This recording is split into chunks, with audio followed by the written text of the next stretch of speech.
lot too. And I used to say I loved it, but you be tripping. I think it's one of my favorite seasons of television. Period. I think You always okay. See, I ain't even do this with because here's you. my thing. Both season one, I was like, oh, that was great, right?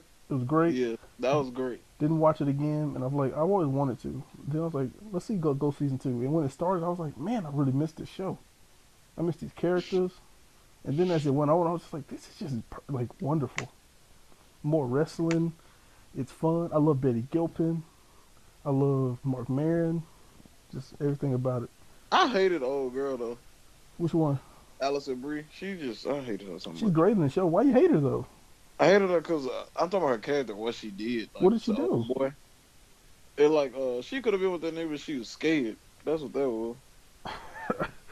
Yeah, you got a weird conflicts, but What you mean? I don't even understand that. Like, that's her choice. Like, what you mad at? Because she liked him too. That's what I'm mad at. Yeah, because Betty Gilpin was trying to block, and she valued Better her. get on She blocking. I val. ain't talking about that nigga. Who you talking? Oh, you talking about Mark? I'm talking about Sam. Yeah. Talking about old Sammy? Man, she ain't want that man. Yeah, she did. No, she don't. It was from the jump. He was like trying to get at her. She was like, "Nah, I'm She cool." she she really liked it. I think she. But that's neither here nor there. I mean, probably, but I mean, like that's her business. She can do what she No, wants. it ain't. We gotta stop saying shit like that. That's you can do. No, you can't do what you want. This life don't work like that. You do stuff like that, you will be judged, and that's how that happen. Yeah. I'm tired of y'all saying these women can do that. No, But they she, don't. but she didn't do nothing wrong. He made a They don't move have and that. she said, "Nah." They ain't got that choice. You can't do what you want. Well, Not no I gotta woman. cut all this out, but they'll catch you like Charlamagne in a couple of years. You better stop playing. Hey, Charlamagne, sad these days, boy. Yo, I hadn't even listened to Bringing Idiots. I was like, oh, is the show done now? Is it just over? No, everybody was like, it was so sad because at the end, you kind of felt like he gonna have to really censor what he say now, so it ain't gonna never be the same.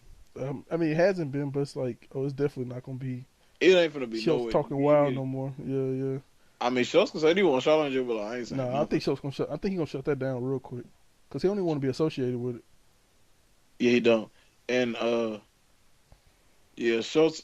You can tell his heart was flagging too. Anyway, Yeah, I this kind of, might be. I can't listen to that show. I listened to the last one with Kaz. I can't deal with them. It's so They funny, hard, but bro. they get on It's my way nerves. too much. It's way too much. It really get on my nerves, dude. Like it's Bro, and they keep crazy. saying like, and this is a place for like flaggers. I'm like, shut up, bro. Damn, shut up, bro. They really be talking out their gourd, and I'm kind of Bro, over. I'm bro, kind of and like, they swear they doing something so different just they because they talking they out here crazy. talking like they the ones bringing truth. They're like, bro, When like everybody else out here talking crazy, but we don't the ones doing that real. it's like everybody else out here PC, but we don't. Bro, shut the I fuck. was That's watch, so. I was watching the video and I was like, Kaz trying to get out of there, bro. Bro, Kaz don't want to do that shit no more, bro. Kaz trying to dip, dude. He Bro, like, I'm and tired of this. Kaz got WWE deals. Kaz working for Cause they, you can say all that flaking stuff when you ain't getting real money. Kaz getting real money, so he like, bro, I ain't gonna do all this shit no more. especially because they be talking reckless and Kaz don't even be like talking into the conversation. He like when they start talking about like these bitches and stuff, he's like, He just be like, oh. he's just quiet. He's like, I'm not Cause even there. cause he said, can we get back to sports? Kaz, bro, I be like, bro, Kaz finna dip from this shit. Cause it ain't what it was. That's why they called him Deadbeat Kaz. He's like, I ain't trying to show up to this. I don't want to be with Bro, y'all I'm with just this here to I'm just here bullshit. to get made fun of so y'all can make jokes and ruin my money. Nah, I'm Did you good. hear when they were talking about like I think they were talking about like black stuff or whatever, and he was trying to be respectful, but you could tell he didn't agree with them on something they were talking about, and he was just like on the latest episode, he was just like, he was like, nah, I see what you're saying, but he was just trying to be cool though about it, but Kaz ain't with this shit no more. I mean, like to me, Schultz is like definitely a racist. Like I can't I even think listen to him. Schultz is definitely. I can't listen to him I speaking. don't know if he's racist, but he definitely he hate women, He ain't as funny as he thinks he is. and That's he's not as and bro, I be listening to his jokes. I'm like, dude, calm down. bro Let I other write people better. speak. You Yeah, ain't I that think I write. funny. Like Yeah, chill. bro, I legit think I write better jokes than Schultz, and I ain't even trying to be like. I ain't saying that just to say I it. mean, Like that's I'm what you serious. one. That's what you're supposed to feel. It's just like I've been listening to like Carmichael and all the other comics lately. I'm like, Schultz ain't really doing nothing they hadn't done 10 times better. So I mean, he And really need to chill out. and you hear me be like he got all that talk about how like he didn't get picked up because like he was what he was saying so good. I was like, maybe you just think they're good. It's Is not. that could It's not that even be that it? because there's plenty of bad ones that don't get picked up. He's just like, what you doing is like derivative of other people. That's part of it. And also, Akash gotta stop bigging that man up. He really do. Like I be listening, Oh, to I'm he's like oh he's a Akash. yes. I'm like Akash. You really gotta just stop it. Like I He's understand he your friend and you like when he was talking about you really revolutionized the way stand up and so I'm like y'all really put too much on this 15 weeks of like stand up business. Like I yeah, thought people watch. y'all tripping. It's But wild. Ian, like, look at Akash's career and look at shows like neither one of them really took off how they I'm sure they thought they would. I mean, So like, Schultz finna take off in a big way. That number well, one okay, album yeah, gonna be big, bro. Schultz is taking off. So Akash is definitely finna be like, oh yeah, like because like they both didn't think it was gonna work out for a while, or they hit their ceiling already. I think Akash definitely hit his ceiling already, but Schultz, I guess he hasn't. I thought he did, but it seems to that not be the case. But I think now is the time when stuff finna happen for them. I think the Brilliant Idiot's probably gonna end pretty soon. that's definitely him. I think Schultz is gonna start getting more opportunities doing what he does specifically, and I think Charlemagne's gonna temper down his Charlemagne-ness and gonna get more successful also. I think they're gonna branch off, very soon. Well, that HBO said like they were thinking about canceling the redoing the gray area his show, like they're like reconsidering it. So if that show still get put on, Charlamagne gonna feel so grateful and so appreciative. He not gonna say nothing wild no more. Oh no, no, He no. finna cut all that out. He too big for it now.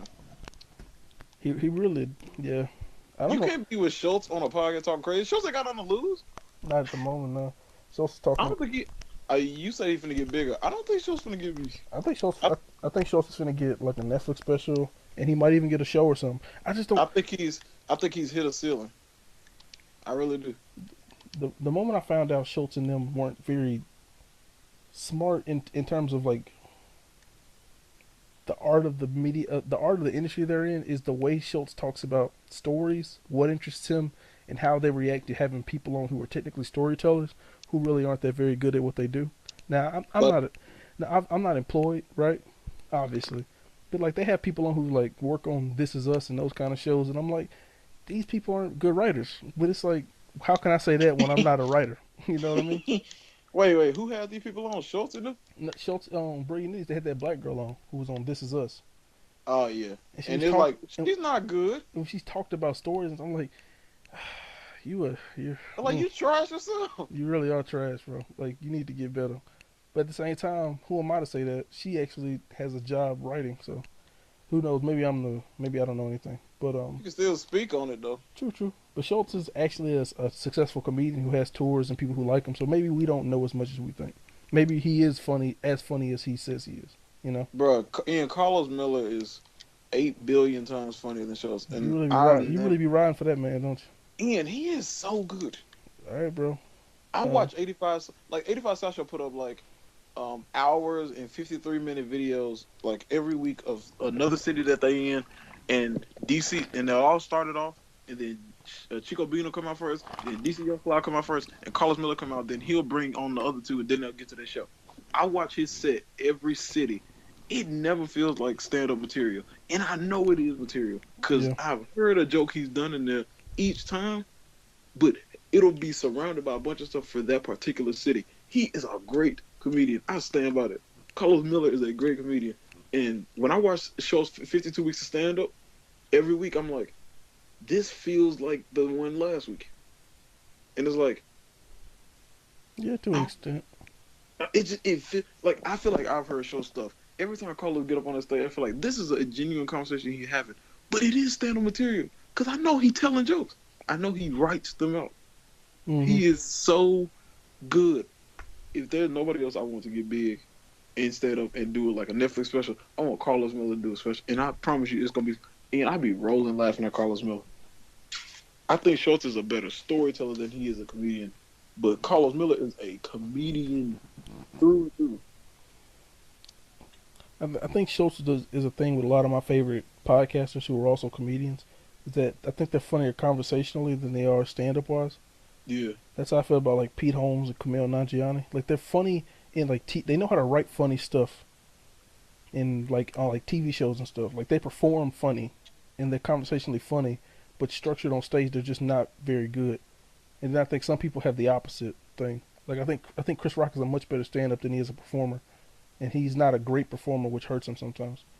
Gerard, I'm not sure because I haven't seen him in much, but he doesn't seem to be a guy who is like a great performer. He's more of like a He's great not a stand up. great conversationalist. Who's Gerard? Have you Oh seen his no. Breakfast Club interviews? He suck at talking. I mean, I Like rewatched some of his Brilliant Idiots clips, and he's just like he cannot he finish a stammers. sentence. He stutters so much. It bothers me so It does. I much. couldn't finish it. I was like, this dude does not finish a thought, but yet he's so calm and like methodical on stage. It's so crazy. But anyway, we got off topic. Glow. Now, what don't you like about season two that you say is not great? I didn't say it wasn't great. So what is it that's keeping holding you back from calling it I amazing said to it you? ain't. I don't see it how you see it. You said it might be the best season of TV you've seen in a long time. I No, I don't feel said it's that. one of my favorite seasons of television. That's what I said. And I'm like, no, I have a lot of favorite seasons of television. That's you why do that. I'm noticing more and more. But I think it's better than season one for sure. yeah, it took a step. I think it took more than stuff, It but ain't nothing I don't like about it. I just don't like it as much as you do. I mean, there was a few. Let's talk about this. There was the episode where Betty Gilpin was selling all the stuff in the house. I thought that was amazing. That was why you like that so much. I don't know, cause I think Betty Gilpin is such an amazing actress. Like after watching this season, I'm like, oh, she could be a movie star. She's that good on that show. I think she really plays up like the sadness and the pain really well. Like about losing her baby and seeing her husband with another woman, all that stuff. It's pretty phenomenal. And especially, you know when I really got it? It was when she started. I think she was doing drugs, and when she broke Allison Bree's ankle, Oh, that was and crazy. then old dude, the announcer, came in and saw her like showering naked, Yeah, and she was just and he kind of was like, just off. Yeah, she was just "Chill, like, I don't care." yeah, like I was like, man, she is amazing on this show. Um, there's that. The broken leg part was amazing to me, especially when it happened in the moment. I was really tense. I don't know about Yeah, you. I didn't. It scared me too. I didn't know what was happening because she was like, "Are you okay?" And then she just kind of just went wild on her. You know what I'm saying? When they locked up, And she was like, "Debbie," she said her real yeah, name. she's like, Like, "Debbie, you good?" Because she was like, because she could see her like no, no, no. I'm talking not about you all there. snapped it. She said her real name. The what Betty? Yeah, no, not Betty, but her real name. Like Yeah, it on the wasn't show. her. Yeah, yeah, Yeah. yeah. No, that's what I'm saying. She saw because she saw she wasn't all there when she like climbed in all No, woozy. not listening to what I'm saying. Which part? Which mean? When she snapped her leg, she said, "Debbie," and then it Oh went yeah, to yeah, yeah. black. When it cut to black, Yeah. I thought that was I, amazing. If that was I like, thought that was I thought that the fact that that was caught on camera would have been a bigger deal. Like them saying like, "Oh, I think the business is like, all the curtains been pulled behind the business of wrestling," but it didn't. I thought that was gonna be more of a storyline going forward. The fact she said her real name, they're like, "Wait, why she say that?" I mean, Because I'm pretty sure people know that's fake. no, but back then it was still damn, what's the name? Kayfabe. So Yeah, of course, but I think episode 8 puts it in context when you're like, oh, how they present the show of Glow. It's obvious that it's a narrative show and not necessarily like wrestling. You know, yeah, like I see no, what you're saying, nobody but it's still believes that there's magic in like a robotic, fake mannequin turned human and stuff. I think that the way they present it, they're like, okay, it's obviously fake. well, it was still a different time though. It was True, the yeah, '80s, true, but I and back don't. then kayfabe was real. So it was like, Yeah, but I'm just not putting it in that context because it's not really associated well, with you that. can't put it in the context because you weren't back then. Neither are you, Dave. I'm telling you how they felt about it. Okay, anyway, if that was a weekly show and you had to wait a week after that, I thought that ending was perfect because I was watching that episode and I was like, after this I'm gonna go to bed because it was late, and then when she broke the ankle and it just cut, and I was like, dang, now I gotta watch. Bro, I gotta watch it I now. gotta watch the next one now. I thought the hospital episode was phenomenal too.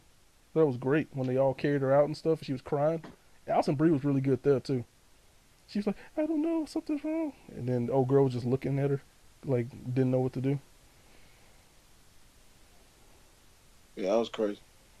And the ref was like, he said, "Hey, this is real." Like, Mm-hmm.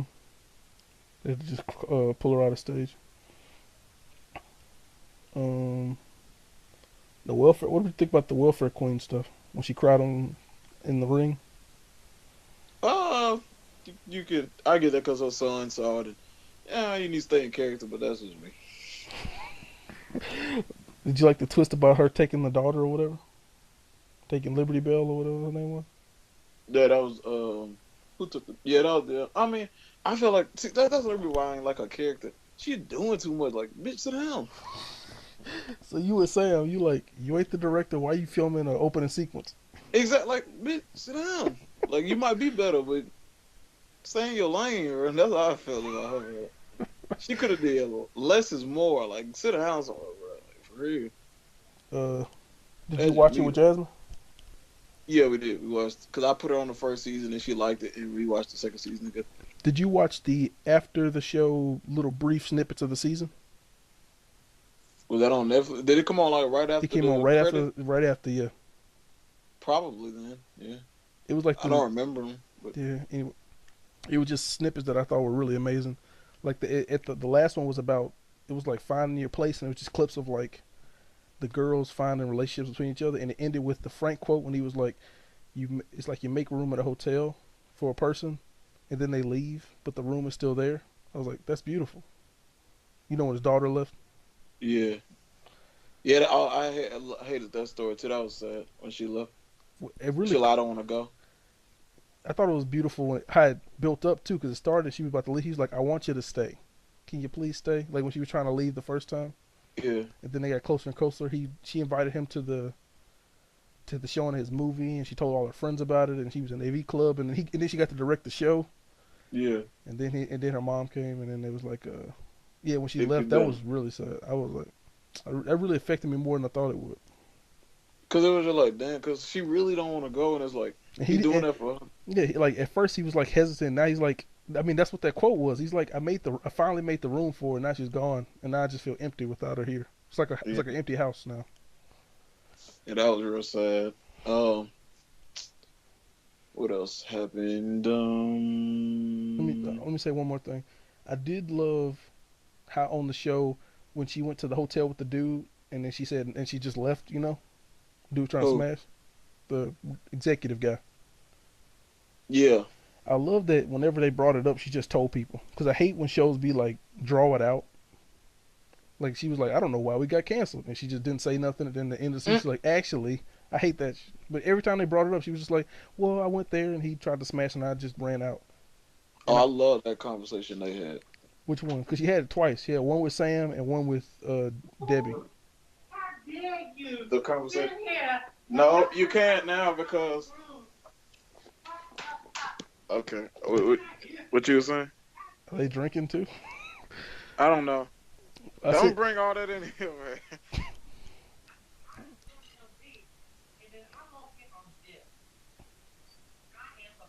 Nate, What? I said, which conversation you talking about? The one with Debbie or the one with Sam? Because she said it The twice. woman that had the woman she had the conversation about. I'm sorry if it's about to get loud, but I can't keep Jasmine out this room, and she got. You gotta get. Is he gone? I'm so sorry. I was trying to close the door because I ain't trying to do that tonight. But oh, that look good. But the conversation that they had, Because when she was she had it like, once with Sam in the movie theater after they watched his yeah, film, yeah. and I she ain't talking had it about that. once with I ain't Debbie. talking about that because I was like, I feel like he wouldn't really feel like that way. I don't know. What you Just talking like about? Why wouldn't he? because I feel like he'd be like, bro, we trying to get this deal done. No, What you doing? because you after because when you figure out he actually likes her, it makes more sense. But yeah, but I like more so the conversation that her and her had. She was like, bro, you couldn't like. She's like, what you want me to do? Just leave? She was like, no, stay there, flirt, get the deal, pretend like you gonna have sex, but don't actually do it. And she was just like you didn't think about nothing else, but she was just like, so you want me to sell myself? That conversation was great. Oh yeah, that's amazing because that's because when they had that Cause that's how a lot of conversation, people felt. That's how a lot of people feel in that situation. They're that's like, bro, get something out of it. that's a very Like, Mad Men conversation. I mean, that's one of the, like I watched it and I was like, this is so Mad Men. This is what I love about Mad Men. A big part of it. oh, I gotta hear it. I ain't gotta hear it. what you say? I said it's a big part of why I love Mad Men. They had those conversations between the women on the show because that was set in the '60s. They were just like, sometimes you got to wear a low cut shirt to get in there so you can make the deals. So you can get a deal. You gotta Yeah, you ain't gotta have sex with them, but like yeah. They was like, you're not a man, so don't be like a man. Be a woman and use the woman traits to get what a man gets, but in your own way. And I think that's what she was saying, which I thought was dope. I just thought that scene. It was so because she was like, "What the fuck is like wrong with you?" And she was like, "She didn't know." She was like, "What are you talking?" She's like, "What you want me to just give up my body?" She was like, "No." I wanted you to get the deal, get the money for this shit. Like you put us all at like you ruined it for everybody. And she was, and I felt too, I'm like, man, you kind of selfish, but at the same time, this I'm man out here, pretty, this man out here, like, yo, these hoes out here need should have slept with Harvey Weinstein. bro. I'm saying like, bro, you ain't gotta Okay, sleep with him, well, bro. Get your deal, get your 3 picture deal, bro. Like, what you doing? No, but if it's just for you, I get it. But bro, you got a whole team back there trying to get that money. What you doing? Like, ain't no man have to go through that. Sam ain't have to go through that. How's that fair? I'm trying to, You talking to me? I'm trying to talk. You turning it up. But what? Sam ain't have to go through that. Because he a man. Oh, see, that's It's it. That's different. We it. ain't act like we not gonna act like it's not different. And that's what Sam felt. He was like, "Look, bro, that dude's a creep. No matter who you are, you shouldn't have to deal with that." And that's real. Mm, you know what industry you in? I'll say that much. Some industry you shouldn't have to deal with that. Some industries, when it's built in, it's built in. It's like this. It's like America. You know that system built in. We ain't gotta pretend. Mm-hmm. You already know how it is. Oof. Like it is. All right, bro. All right, hold on a second. I run to the bathroom. I'll be back in a second. Bro, you gotta get your stuff together, bro.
Hello. Mm-hmm. All right. All right. Glow. So, anything else you liked about Glow? How'd you feel about the wrestling? Was it better, worse? You didn't like it? Too stagey? It was better than that first season, but it do feel too stagey for me. It's because I watched the real thing, real. Yeah. And But they're supposed to be non-professionals anyway. yeah, and it's supposed to look like cheesy or whatever. But I'm like How'd the you? mockery. Do you remember the episode when they had the audition stuff for the show? What episode was it? Where they had to like we had to cut the shows down because they run too long, so we're gonna audition people for their shows. And Oh do yeah, I like that. When you had to come up with your own thing with your exactly. Yeah, partner. yeah, Or I whatever. like that too. That's like a road agent type thing. That's like real life stuff. Hmm. You gotta go show them what you got because everything ain't gonna make it. So Yeah, I thought it was. I love that every season they add more that's in the real wrestling Hmm. industry. Like small stuff, they'd be like, "Yes, I'm glad you said that," and all that kind of stuff. Yeah, for sure.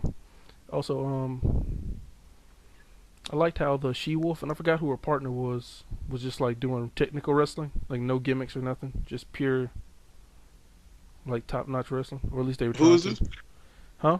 Who is this? The She Wolf and her partner. Oh, and Pikachu. What's her name? Pikachu. Who? What's her name? Machu. Yeah, yeah. Cause he actually know the business. Cause she had them two brothers in there, whatever. Hmm. And then you had And, yeah, it wasn't Machu with the She Wolf. It was someone else, but I can't think of who it was. but Machu taught all of them, right? Cause Yeah, she was the only one Machu that and was. Junk Chain like basically teach them all. Oh, did you like the new Junk Chain? I did. I like that character. Yeah, I liked that she was gay too. Thought that was cool. Yeah, we was tripping out about how like she was getting old girl. The terrorist one, but Beirut. Yeah, yeah, yeah. Beirut, cause it's like, bro, I know she ain't gonna go over there, but she was getting her by the end of that show. Yeah, no, I mean they were. She liked her. She was at the strip club watching her.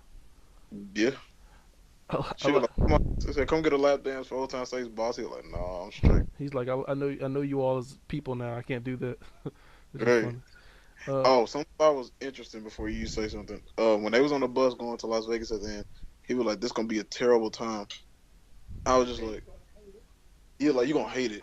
I was like, I read somewhere that they was like that little part is indicative of the next season because it's gonna be a very dark, bad season. I read that somewhere they were like that little thing like you gonna hate it, and her face at the end like a lot of bad shit was gonna happen next season. I think some of them gonna get on drugs, especially being in Vegas and stuff. I think that might be Oh, part of it. it's Melrose. I mean, Melrose probably, but I mean, I think they're gonna get into like some real drugs, especially Betty Gilpin. I think she's gonna become an addict or something. Oh, she's gonna break down. She's breaking down as we speak. That's You why see it. So. that's why she's so interesting to watch to me. Oh, one of my favorite episodes, the hospital episode. Great episode. I mean, we talked about this previous, but yes, No, we didn't. when like right after they ended the show and they took her to the hospital and everybody was waiting in the lobby and stuff. Yeah, Yeah, and then yeah. Betty came in and they finally had their confrontation. They finally talked it out about Yeah. everything. Great, Yeah, great. yeah, truly great. I just lost it. Oh, you know what I realized? I missed the show a lot, and I loved it more than most shows. Cause I was like, I love it a lot, but I love it like I love like Atlanta. Like I love Atlanta, but it's like I can live without Atlanta. But now I can't live without Glow. Like I'm really want to watch more Glow.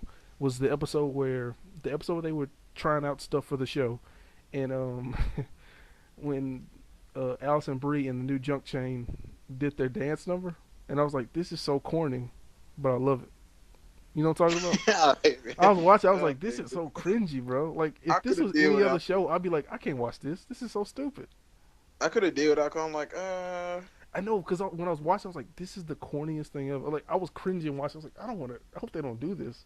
But then as I watched, I was like, you know what? I like this. I like these people. I like this world. I love it all. But episode eight, yeah, what episode eight, pretty fantastic.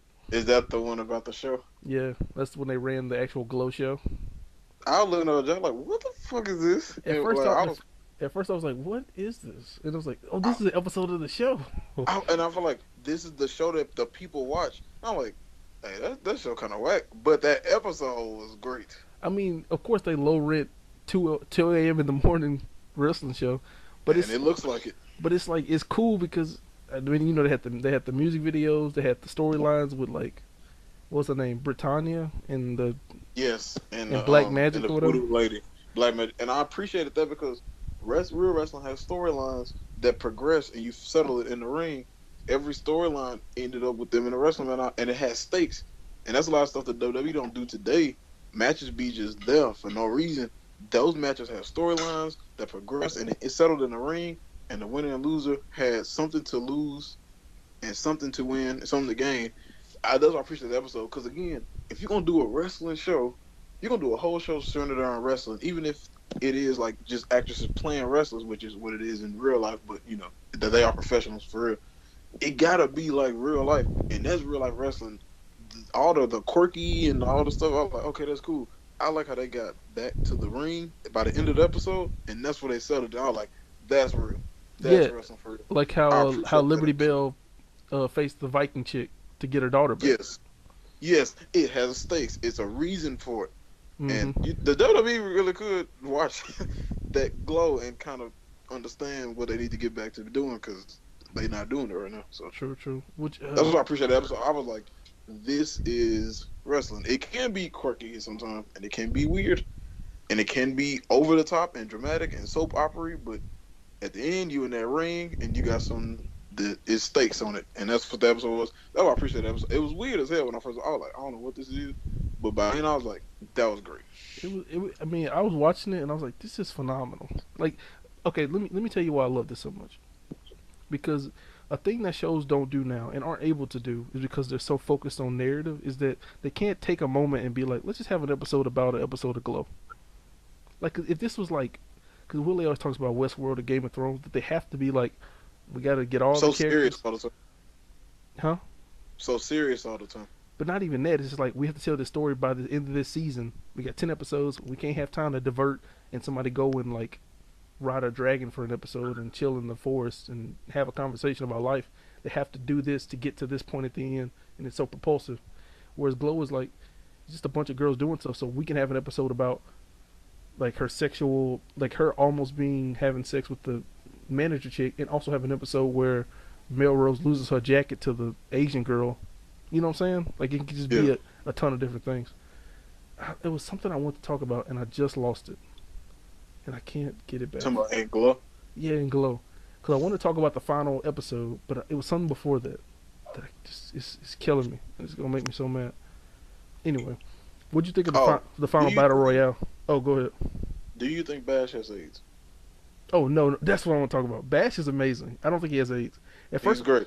yeah, I I thought don't think he has AIDS either because I don't think he had. I don't. I think he did have sex with old boy, but I don't think he got I don't AIDS. think he did. Because at first I thought he was gay. I thought he was. I thought the problem was, oh shoot, he's gay and now he might have AIDS. But I think the point of it was, he didn't know his butler was gay. Because when he went to the club, he was like, what the heck is this? He's like, he comes here? You know what I'm saying? I thought he liked old boy though. No, I don't think he did at all. I think he didn't know the dude was gay. He just thought he was like effeminate, like him. You know, Nah, but they definitely seem closer than just like.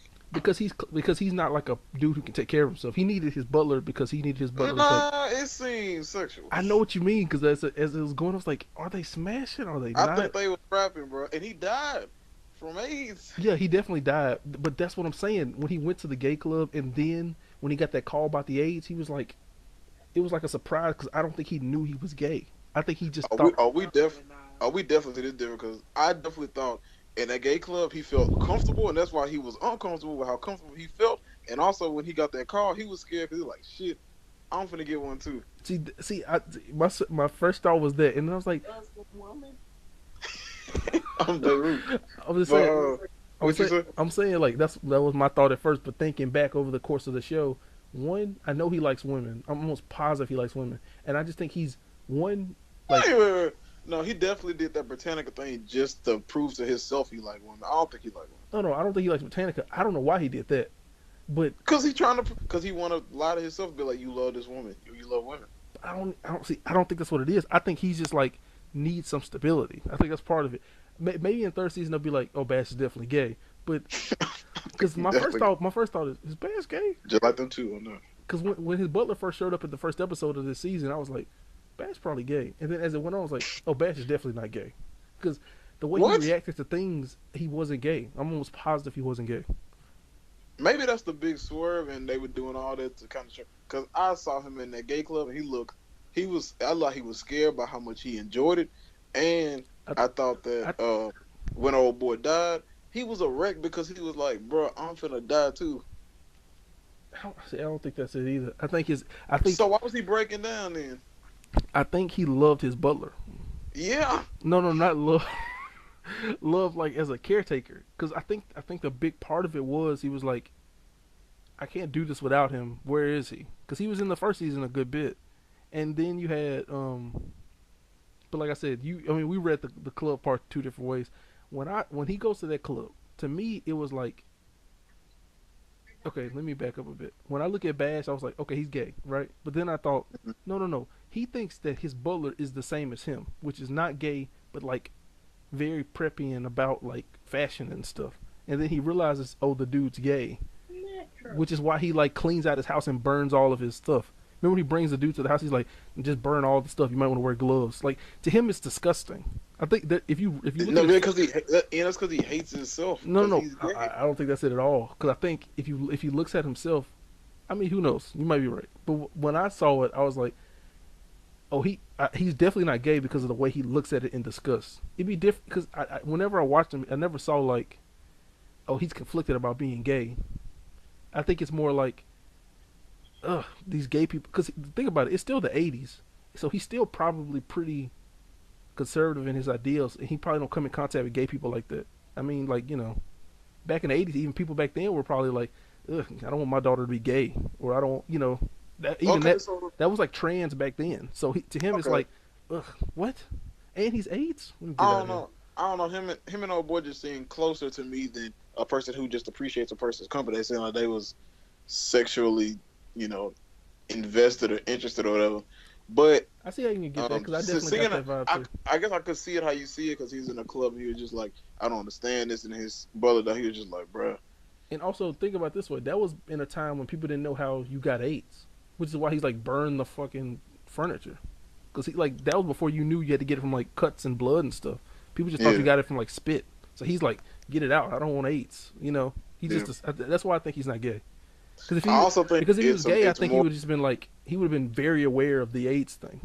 That's I part also of it. think I think it's more than just that could definitely be a possibility that I didn't think about, but I don't know. I just think he just don't accept that he might love men, and it's eating at him, and he's just like, I don't want to die either. You might be And right. That might be I definitely think they rapped at least once. the simple answer. Might be you right. You might be right about that. And I also don't think Glow is that. I ain't trying to like say it's a bad show. It's great. I don't know if it's deep enough to have that much thought put into it for that part. No, I think it is that deep. I think it's deep in on the level of like Orange is the New Black is deep. Orange is the Black is kind of on the surface though. I don't think so because I think what people underrate about Orange and Glow now as well. I think Glow gets more credit now because it's not Orange. Because Orange feels very strong, drawn out, whereas Glow feels very compact, which is why people like Glow more typically. But like critics wise, I don't mean like in Who general. picking one over the other? What I'm saying is like critics give Glow higher ratings because they say it's less drawn out and less repeated than Orange. Orange they say because it's set in a prison, there's only so much you can do and you just repeat storylines and character beats, which I get. But because Glow is about just it's 30-minute episodes and only 10 instead of 13-hour long. But anyway, um, what was I saying? Yeah, that season did feel long as hell. A little bit. See, Now you that you are. said this shit, I was like, God dang, bro, I thought I was done. I got 4 more. But like, I think what people don't give those shows credit for, but they do give Glow a bit more credit for, is that there's emotional complexity in those characters where the narrative isn't the case, right? So like a show like Westworld is about the story, and the characters are important, but they're only important in service of the story being told. Versus Orange and Glow, which aren't story-driven shows. So the arc of the season 2 of Glow, I don't know about season 6 of Orange, so I haven't seen it. But the arc of season 2 of Glow is there isn't really a plot from point A to B, right? It's about the character's journey throughout like the season of a show, and you see the various emotions they feel, and at the end you realize they've grown as people or whatever, which I think makes it more impactful than a lot of other shows. So when you say at surface level, what you're saying is they aren't intricately plotted, which most people associate with depth. Whereas Glow's depth is in the emotional honesty in the characters. So if you I see, would say Orange is the same. Yeah. yeah, exactly right. So like the episode, like I always think about the Valentine's Day episode of Orange is the New Black, like the confessionals they give in front of the camera, especially Pusey's, like that shows an emotional depth that you see in very few television shows that are just about story. Does that make sense? That makes sense. Yeah. So the depth doesn't come from the story; it comes from like how the characters are portrayed. That's why I think they're so powerful. Anyway, yeah. So the final episode. Oh, also yes, Bash is like my favorite character on the show. He's great, right? I think he's so funny and like perfectly. Like, I laugh at everything he says. Him and Sam together are the funniest thing to me on that show. I think Sam is my favorite if I had to pick one. Yeah, he's probably number two. No, it's like Betty Gilpin, Bash, and Sam are like the top for me. They're like top tier, I mean, Better Griffin definitely the most layered, right? She going through the most stuff, and I she's guess. the best But actor, and I think. yeah, but Sam, he got a lot of stuff too. I don't know. I just appreciate him, Oh yeah, and I don't know. because he gets to be funny and have a lot of emotional stuff too. Yeah, he does. And I find, I don't know, this might be weird to you. I find misogyny really funny. I guess because I don't see it that often. But the way he talks to the girls really is funny to me. I mean, you know what I mean? Like, Jamie looked at you like, what's wrong with you? you know what I'm saying? Like, I find Schultz funny, but it's like I it's don't funny find because Schultz funny at all. I think Schultz talks too much and he annoys me a lot. But I think the way he says like "bitch" without no remorse is funny to me. Because I never hear that in public. I never say "bitch" about a woman, but he says it without any kind of remorse, and that makes me laugh. Does that make sense? Jamie just smiling. She said, "Your brother misogynist." But Nah, bro. I Well, don't believe. was I looking don't. at I don't believe no, misogyny good. You know what bothers me about people like Schultz? They just think that I just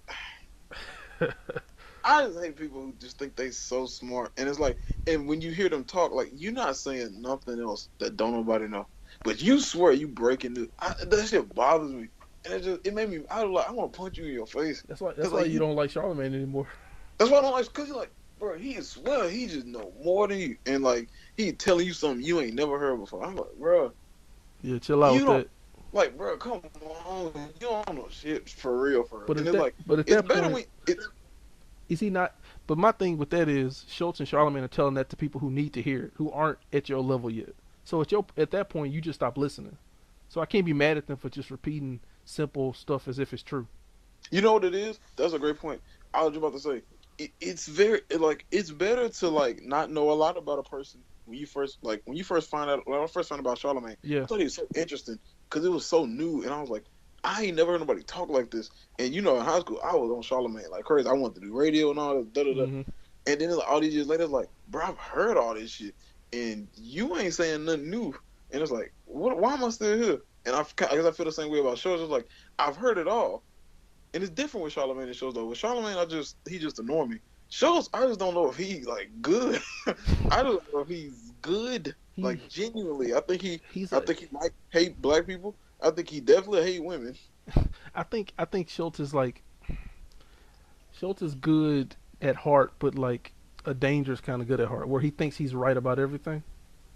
He's one of those white people. And Joe Budden said, I know you hate Joe Budden, but he said, I feel like Schultz is one of those white people who have been around black people enough that they think that they can tell black people what they should and shouldn't do or how they should and shouldn't feel.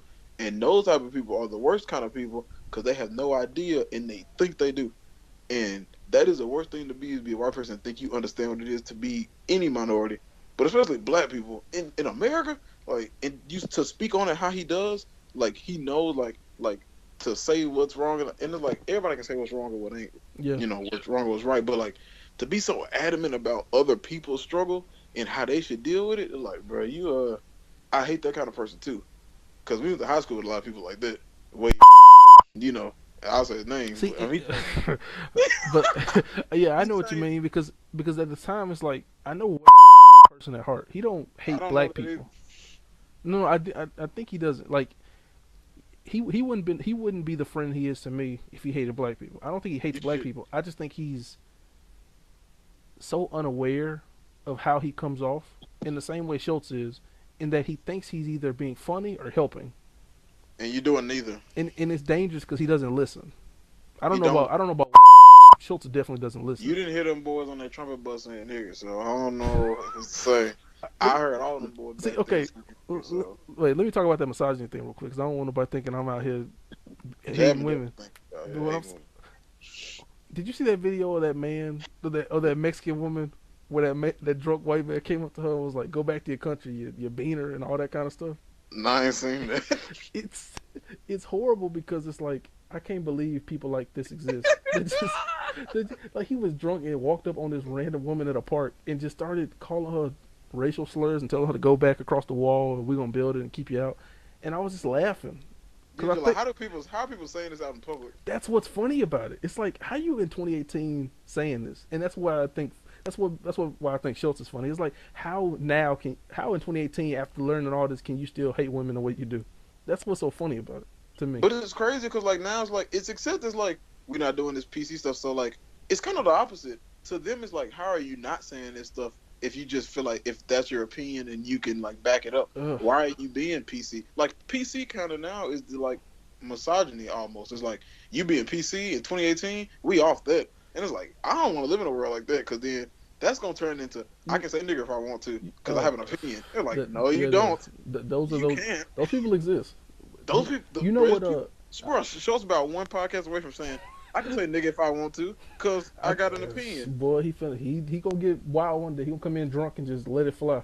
But bro, I have no sympathy like when something bad happens to somebody who just says something like that, cause like you might have meant good, but you knew what was gonna happen. So if some like with Dak Prescott and that whole thing, hey man, yo, get Dak out of here, bro. If his O line don't block for him next season, that's on him. Like to me that like when he said that, I was like.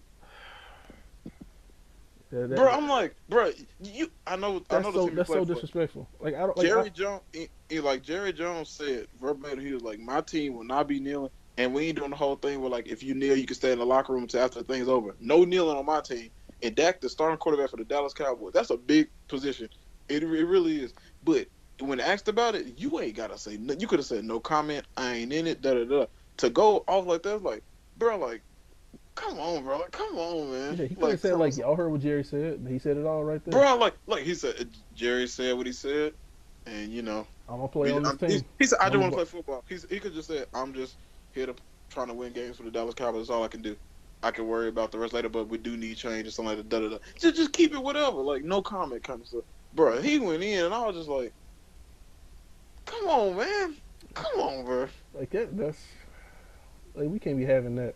Like, I got no sympathy for that kind of rhetoric. Like, get that bro, out of like, here. Come on, like you said, like it ain't no place for that. Like he said football. We need to make effort off the court instead of off the field. On the field. He said it brought a lot of awareness, so now we need to just do action. And talking about like football brings joy, and you know I don't want to take the joy away, and that kind of thing takes joy from the game. He said it don't need to be, bro. Protest ain't supposed to be. Oh, I told Willie the same thing. If you protest at a Black Lives Matter movement and your protest is about saving black lives and everybody agree with you, what you getting done?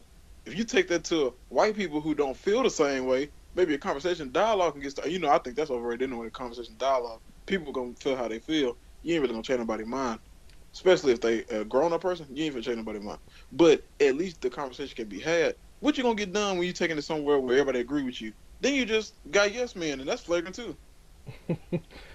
Kaz ain't really a yes man in the same way. I mean, Kaz, I don't consider him part of Flagrant 2.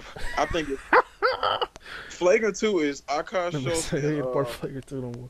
wait, well, who old boy to be on the side? He funny as Alex. hell. I like him. Alex. Alex. Alex replaced him.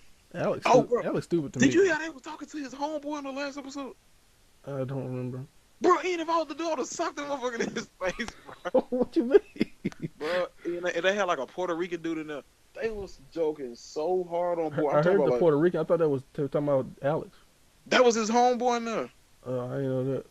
And I didn't even know this dude. He was just laughing with himself. Bro, I would have socked at least Akash because he's short. I would have socked one of them motherfuckers in their face. Look.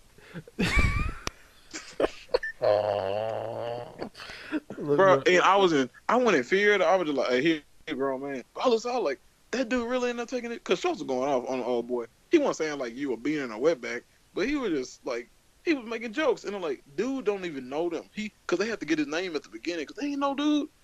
And he was in there taking that stuff out of it. And they'd be like, y'all can talk about whatever y'all at want the in this same room. time, no, like I get, yeah, they grown, but at the same time, I know of times when I was like with people and we just clowning somebody and they didn't deserve it. It was just If they socked me in my face, it would have been deserved too. it probably would have. But what I'm saying is, at the end of the day, like I've done stuff like that before, so I can't really be mad. We've all, I guess that's bullying. We've all bullied somebody before. And that's valuable. And if they got up and threw the lunch tray at our head, we deserved it. I mean, not even that. I've done that in college. I mean, when I'm around Quincy, I mean, I act like a Well, I different mean, you a bad person, but I don't do that. person. You ain't never been around that boy. You like they start getting at somebody and you just you be like, oh, you just get right on with them. Like No, that's like what I would do, like me and Willie, like if we were, or if I was my homeboy, we wouldn't do it to their face, but like we do it like we talk about them, but like they didn't know. You no, know, we wouldn't do it to like friends of friends, nah.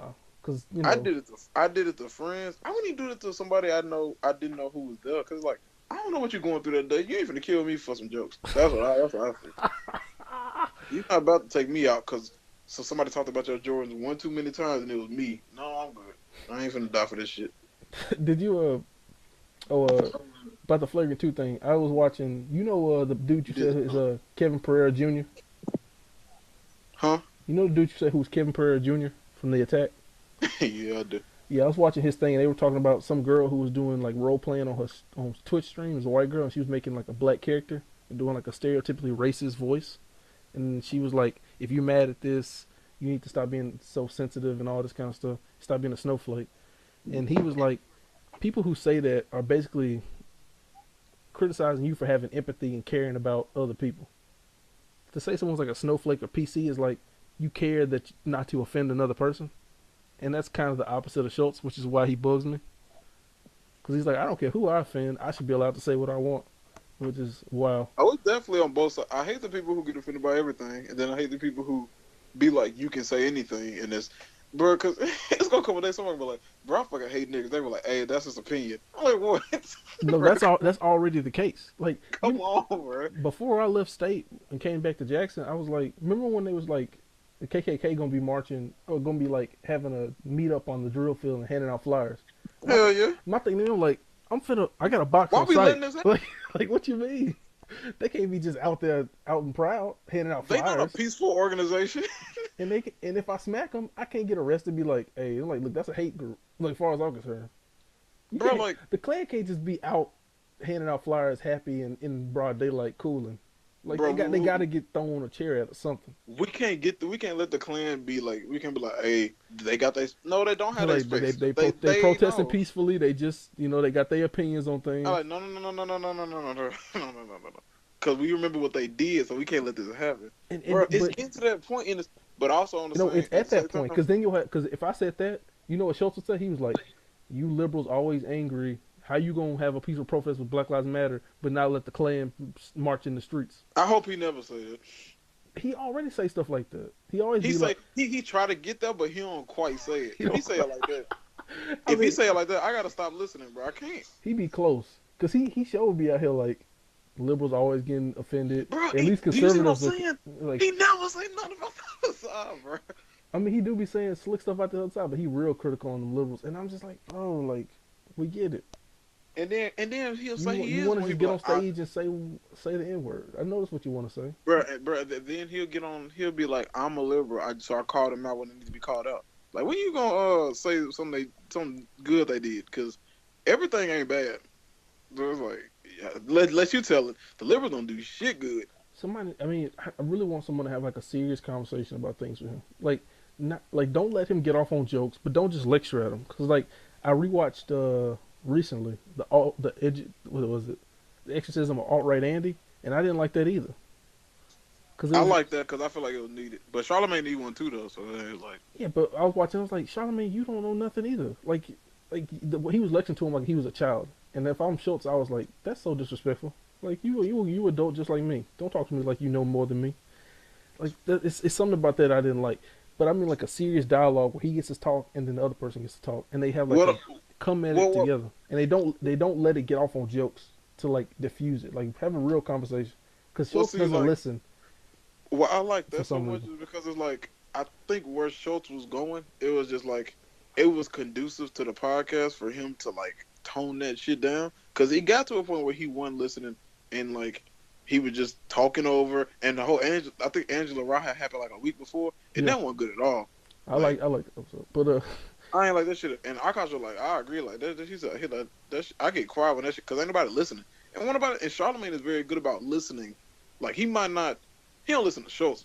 But when somebody else on, he get him the respect because he don't respect Schultz's opinion. but the thing about that thing about that conversation is I think it just energized Schultz more. Because on Flagrant 2, he's doing the same stuff he always does, Oh, except now it he definitely. doesn't have to listen to anyone above him. So whenever Ian, Akash or Ian, Cass pipe in, he just talk over them or make a joke and then just get back to his point. Ian, it It makes definitely me so brewed in, angry to listen to him. it definitely brewed inside of him, and you could tell all this time he was looking for another way to just be like to just say this shit.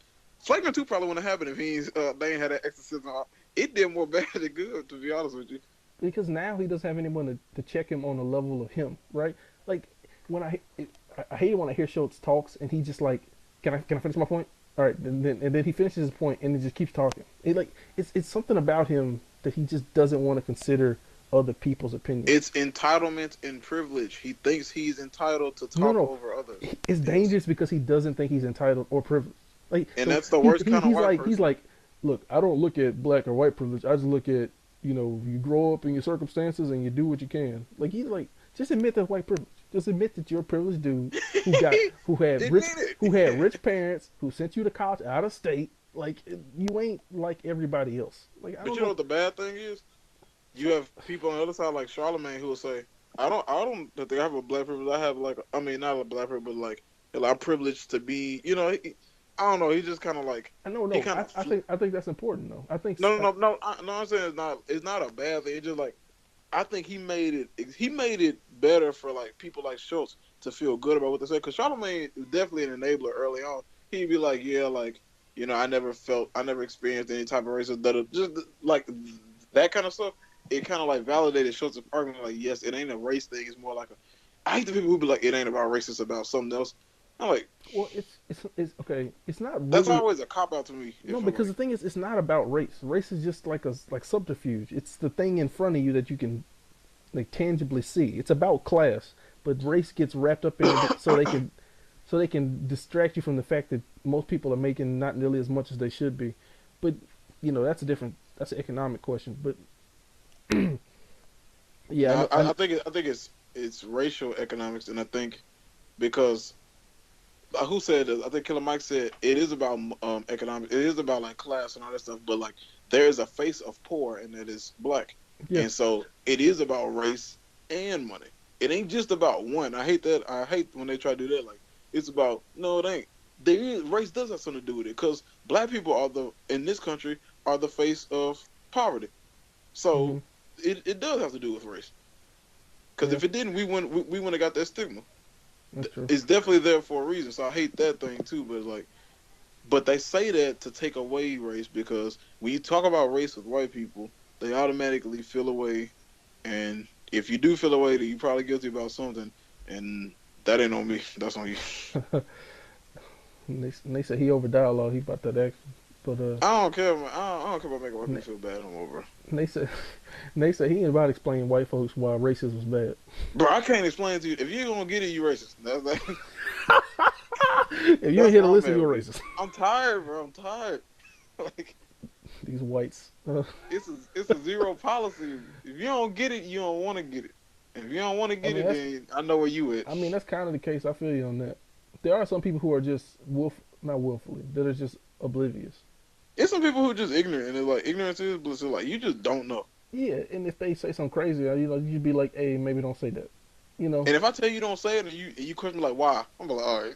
I'm like, what you mean? Why? I asked What you. you, Be bitch, I said, be a person. I I said, said don't. I said I don't said, call me bro, the look, N word because it makes me feel bad. Why are you I asking don't why? like that word, especially when it comes from you. He's like, but why can Kendrick say it? Look, That's all bro, right, best. Say no more. just say it again and we're gonna see what happens. I said, How about that? say no more. I'm finna pick up the chill because you ain't listening. You're not listening. That's how I feel. Yeah, people don't listen, It's bro. a zero tolerance out here. Ain't you tired of 'em? Trying to think because part of it is like a lot of people I like media wise, are those kind of people who are like, hey man, I can say nigger if I want because if you can say fag, you should be able to say nigger. Like those kind of white folks, and I'm like, I mean, you funny. I like you I like the stuff you put out, but like, I don't know about this. Yeah, it's an odd thing to be put in because they like, in principle, they're correct. They should be able to say whatever word they want and not get consequences for it because it's just a word and it doesn't mean it's anything else you put it on it. But at the end of the day, I history. don't know about that either, my guy. No, but I'm saying I don't agree with that either. I'm saying at the end of the day, history and time and ancestors, like that kind of stuff shouldn't fly. And my thing with that is those kind of people who say that kind of stuff. If you go up to like if I brought mama to them and sat them in front of them, like call her the words you be talking on your videos or the way you say on your podcast. Like that's my point. Like mama like had to live through clans marching down the street. You ain't gonna come to her and say the N word to her face as a white dude and be okay with that. Because if you do, then you the worst person I've ever met, right? Yeah. There's a degree to it. Because I don't think those people who say that and they're like, hey, they just words. Those kind of people aren't gonna go to like an old black person and say that to someone, or go to a black neighborhood and say what up. I get what you're saying You know. because it's like at that point you do know that it's wrong because you wouldn't say it in front of everybody. Exactly. I mean, like to be really feeling that way, you have to be really feeling it in the ways when it's dangerous. Like Or when you maybe go to to South them, Side of Chicago and you say the N word and you can run the risk of or getting here shot. it is like to them it's like I don't think it's wrong, but people do. So I don't say it in front of everybody because I know that there might be an altercation, but I still feel like it's not a problem for anybody. Maybe white people feel like that. But I think that's different. I think that's humanity there. I think that's people being like, Yeah. because like to me, the word maggot with an F isn't like the worst word in the world, but I understand it means something to a lot of people who aren't He me. said mad with the elf. It means something to a lot of people who aren't me. So therefore, I don't say it anymore like I did when I was like 15 years old when I used to let that fly like crazy, right? I can't fight two fights. Not just. They say I'm gonna let these words fly, but I can't, you know. Nah, but Because because I know the weight that words have. exactly. I wouldn't say that word around gay people. I mean, I just try not to say it at all. Yeah, yeah, that's true. Because like when we were young, we said it to be like stupid. We weren't trying. We didn't hate gay people. Yeah, we used to say it all the time. We didn't hate gay people. Exactly. But we understand as human beings because It hurts. Like to you and me, we're like, to us that word doesn't mean anything. It's not a gay slur. It's just a word you say to call somebody stupid. But we understand because we're human beings with feelings that like other people may feel a way about it. So we don't have. We should. Why just don't not white say people it. get that? Nate, I don't know.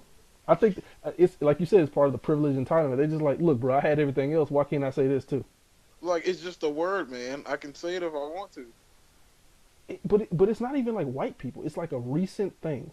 It's like younger people are like, look, man, I grew up listening to rap music. I got black friends. I mean, we basically the same at this point. I ain't put you in slaves.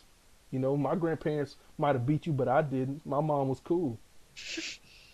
I date a black girl. You used to come over to my house and we used to play video games. Yeah, you my boy. Like you can be the best man at my wedding. Why can't I call you a nigga like one time? My nigga. I said, because I said. Like, you know what I mean? Like, I think that's what it is. I think it's like because as black people are intermingled in it more, they're like, look, bro, this is just life, man. Kendrick Lamar, my favorite artist.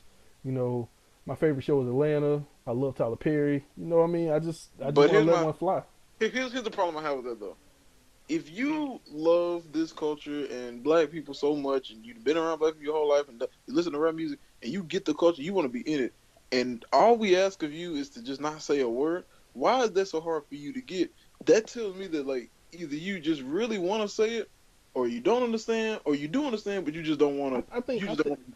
I You don't think want to get down with what we're telling you. I think there are less people you think than who won't say that. Like I think most white people you ask like don't say the N word, they probably won't say the N word. At least But not it, around. but At but least not but around you. to even have to ask. No, but I don't think you have to ask. I think they know better than to say it. They'll probably be like in their car with their white friends and listen to Mad City and be just going at it. But most of the time, they probably wouldn't say it around you. I think the special cases are like these dudes on the internet or like in comment sections and stuff who ain't gonna say it to your face, who don't talk, who wouldn't say it to a black person in public and don't really have black friends, who just think it's okay to let it fly and get empowered by other people who have positions of power who say it and be okay with it. Like people who have like millions of subscribers and followers on Twitter and stuff who be like, hey, you should be able to say nigger and be cool with it as a white dude, just a word. And they like, you know what? He's right. I've always felt that way, but now since he said it, I really believe it. You Did you know? see that Van Lathan podcast when he had that white dude on? And the white dude, he was telling him how like he's a comedian. He was trying to do a joke and it had the word nigger in it, and he was I mean, telling you Van the you joke. like Louis, and don't he say it quite a bit in his act? Louis doesn't, but I'm saying like for this one, like They very like, but I'm trying not. to tell you But a Louis story. cool though. I'm Louis trying knows to tell Chris you a Rock. story, but like Van was with the dude, and the dude was like, he was telling him the story and the bit, I guess, and he used nigger, and Van was like, when you tell the joke, don't say the word, and the dude like, but I need to say the word for the bit so you can understand, like, and he kept saying it and do it like he said, I asked you like 3 times not to say you said it 3 times. He said, you don't respect me, I'm probably da da da, and they had like a conversation. They were sitting there like very tense, and I was just like, see, at that point it's like. Now you're gonna make me do something I don't want to do. Cause like when I ask you not to do something Yeah, and you do it anyway, you disrespecting me first of all. yeah. I And it's think like now I gotta get physical with you because you don't understand. you don't have to, but No, I do. I understand. Yeah, yeah, I think we talked about that before, but Yeah, because that was an older episode. it was. I mean, like I said, I don't think Schultz would say it in front of Cass. You know what I mean? Schultz Like, won't say it in front of anybody. He won't say it at all. I really believed it. yeah, I believe that too. But I'm saying like, it's a bit more malevolent than it ain't just about saying the N word. You know, like Obama said, it's about like this underlying feeling of like, why do they feel this way about this when I wasn't involved, or why do they think I have these things when they have it as good or as worse as me? You know, it's stuff like that. Yeah, I And just it's don't understand how you could look back. How we all took history. We all know the history, and you just don't get why years later we still affected by that enough to be like, at the very least, for black people to not just be killing white people every day for no reason is a miracle enough. We asked you not to say a word, and you still trying to. Well, I didn't do it. I could kill you right now for what they did. yeah, because I got like my boy Charles is like like one of the smartest guys I know. Kind of a weird genius. He's kind of crazy, but he's like a smart, like compassionate dude. But he will argue with me up and down about why black people act like victims in this country and why they need to stop be like being so sensitive about things. And I just can't, like, after a while you realize he's not listening and he's just trying to like he's waiting for me to stop talking so he can just get out the next point, and then you have to be like, okay, I guess we just ain't gonna have this conversation. I don't even want to deal with them type of people though. Like for real, like But you ain't gonna know that till you had a conversation. Like, you ever talk to somebody and they just like you say your thing and they just be like, but come on, and you're like, oh, you didn't hear what I said. You just waiting for me to hit that pause. So you know what? I'm gonna let you have that because I can't convince you either way. that's Willie. I mean, I don't know. That's kind of you too. But It is me. Sometimes, yeah, I'll admit that. Sometimes I don't be listening. I just be want to say what I want to say. anyway, But I try not to do it with like certain, like with you. I want to listen because it's like I feel like more often than not, you kind of have a complete thought. Well, I know that nigga ain't thinking. I think you got a bias there, but we're gonna let that one slide. You saw the conversation. He's stupid. I mean, after a while, I had to go to like get some food or something, and I came back and there was like 20 messages, so I just kind of skimmed them hoes, and I was like, Cause I guess He was defending him too much for me, man. That shit was making me mad. I was like, bro, I'm saying you crazy. Yeah, like the Dak stuff. I get how you can be like, he just trying to secure his bag, and I'm like, when I saw that, I was like, oh, he just trying to get that contract. He's just trying to make his money. He's still on his But rookie at the end of the contract. day, they ain't gonna fire Dak if he come out and say some stuff like, I think kneeling is okay. They ain't finna fire Dak Prescott. He not finna be. He not gonna Or not like, be the like you starting said, QB. just don't make a statement. Just be like, I ain't talking about it. Let's ask me a football He's like, question. You ain't got to I'm talk here for about it. football. Y'all heard what Jerry said. Next question. That's all Jerry he is. said what he said. He said we ain't got to agree with it, but he's the owner. You got to do what the owner says because you write your checks. I'm here to play football. Next question. You ain't got to say none. This man made a statement about why kneeling is not right for the game and all this. He said it take the joy out of football. Nigga, fuck your football. Also, it's the national anthem. If you ain't thinking about that national anthem in third quarter, you know what I mean? That's the beginning of the game. Bruh. And it's a third verse, bruh. Man, this man out here, we're talking about he wasn't cooning. That man was cooning, bro. That's peak cooning, in my opinion. Yeah. That's wild. But you know why he don't know? All right, look, we ain't doing that either. Cause y'all weren't even on that. But I looked through that, I saw you privileged, you got a house, and you know, I was like, all right, look, I've heard this conversation before. I don't know why Willie even having it. Willie should just be like, I told Willie, I said, I ain't even gonna bring this up. I know how he get when you talk about this. He gets sensitive. Man, you got it. No, how? He said, no, you know how I knew I got it? He said, name 3 things I'm privileged. I said 3. Man, you gotta stop doing that, bro. You know that man's sensitive about that. You can tell he gets upset about it. You gotta stop. Oh, he definitely does. He definitely does. I don't get what's so upsetting. We gotta get past this because we already like an hour in, probably more. This thing probably stopped. We at 118, but not counting the first part before you hung up. Yeah, no, it's 107 on mine recording wise. So, I want to do this real quick and then we can get on to other stuff. But let's talk about perception because you know about the Chris Hardwick stuff. We talked about it when I came by the house. What about him getting his job back? Yeah. So I want to ask you a question because I've been thinking about this. I read the Chloe Dykstra stuff about him, and I read it and I was like, all of this sounds 100% correct, right? Like I feel like everything she wrote down actually happened because I've heard the podcast enough to hear the stuff he talks about. I can tell by how the person he is that like that sounds like who he is, and that she obviously felt a way about how she was treated in the relationship, and both of them acknowledged that they weren't good in the relationship. It wasn't good for them, and that's why they broke up. But I also think the perception on Chris's end was that like I didn't assault her. I might have been a little controlling. I might have like told her we should be more physical with each other, and I might have been not the best guy, but I definitely didn't assault her. And I was thinking to myself, I was like, in his perception, it's like, yeah, all of that happened, but in my recollection, it was just a bad relationship. But in her recollection, it's like, oh no, he sexually assaulted me. Like he controlled me, and I didn't have a life after this. Do you think that matters at all? Or does it just the end effect of how she feels about it matters? So you asked me, like, does it just matter how she felt? No, not even just she felt. Like, if you can both acknowledge that, like, the same thing happened between this person. But from her perspective, because I guess she was the recipient of it, she felt it differently, and she felt it in a very predatory way versus he felt it in a very, like, oh, this is just toxic and we should just get away from each other. Do you think there's value in like her experience versus his? Like, because people come at her after he got reinstated, like, oh, you're a liar and stuff. I was like, I don't think she's lying. I just think she sees it differently than he sees it. I think he firmly believes that he did not assault her, but he'll probably say like, yeah, I probably did a lot of what she said, but what I did was not assault.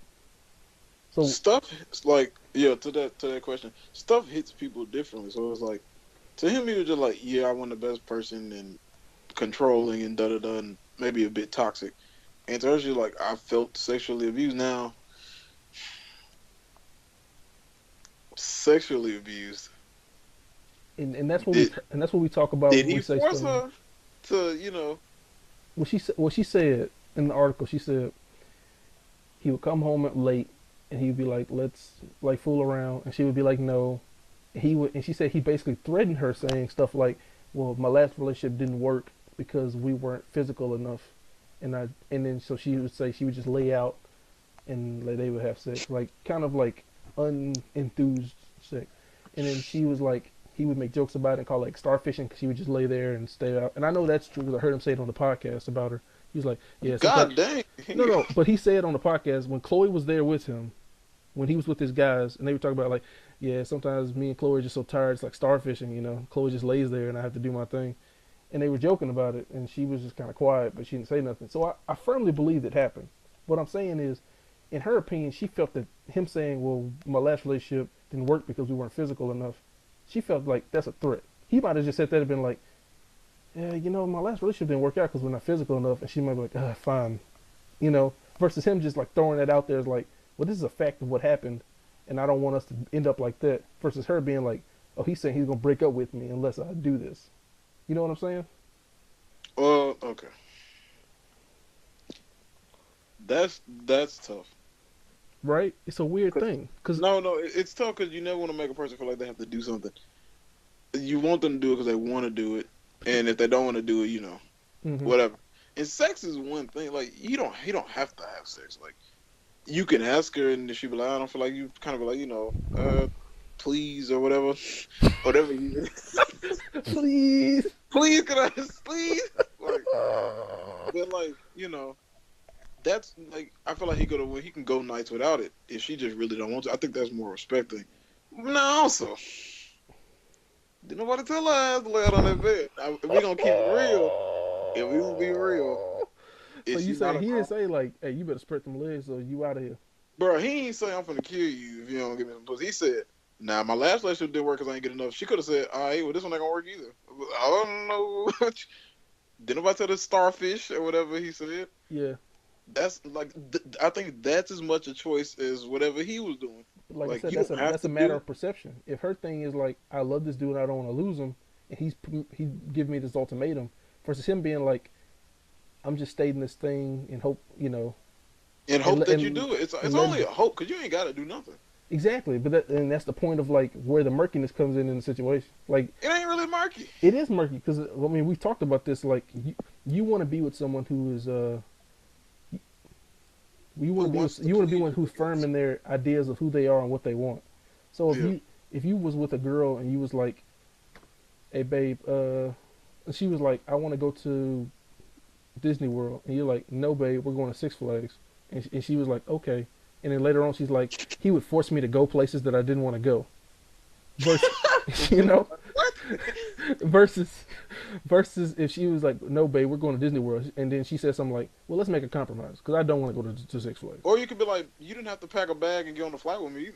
I didn't make you exactly, go. But that's what I'm saying. Like her perception after the fact may be, oh, he made me do these things. I mean, that's part. See, exactly. That's part of the Aziz thing where you know they was like, no, I don't know though. I think that's taking away a little bit of responsibility.